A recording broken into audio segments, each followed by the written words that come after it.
এবং মুখ্যমন্ত্রীর আদেশ এখানে সকল অল ত্রিপুরার আশা ফ্যাসিলিটার সবাই উপস্থিত থাকতে লাগবে এবং মুখ্যমন্ত্রীর আদেশ এখানে সকল অল ত্রিপুরার আশা ফ্যাসিলিটার সবাই উপস্থিত থাকতে লাগবে। এই গ্রুপের সকল আশা দিদি এবং ফ্যাসিলিটার দিদিদের উদ্দেশ্যে বলছি, রবিবারের দিন অর্থাৎ 9 তারিখ আমাদের আস্তাবল মাঠে পার্টির বড় একটি প্রোগ্রাম হতে চলেছে।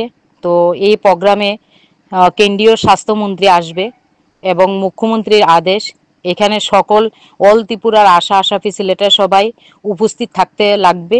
তো সেইখানে পার্টির প্রোগ্রাম বলে এখানে কোনো ড্রেস পরে আসতে হবে না, সবাই আউট ড্রেসে চলে আসবেন। আপনারা যার যার এইখানে সবাই যে যার যার মতেই চলে আসবেন। আমরা আমাদের মতো করে আস্তাবল ময়দানে যাব, সেখানে গিয়ে আমরা আমাদের মতো করে বসবো।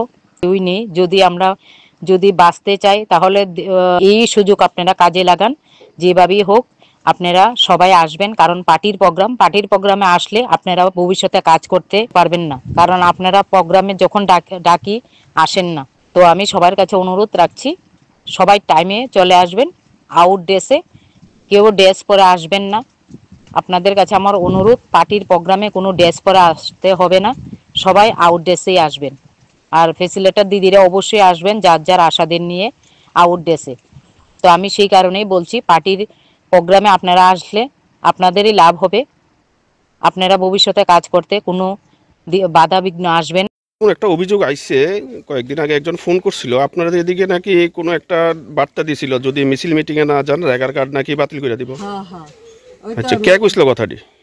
এদিকের মানুষে যারা ইয়া করে রেগার কাজ করা হেরা কইছে মিটিং মিছিলে যাইলে রেগার বই থাকবে না, রেগার বলি আছে মানে শাসক দলীয় না, মিছিল মিটিং এ যাইলে রেগার কাজ থাকবো, নাইলে আর দিত না, রেগার বই নিয়ে যাবো। আচ্ছা, রেগার বইয়ের নাম দিয়া আমরা মিটিং মিছিলে লইয়া যাব।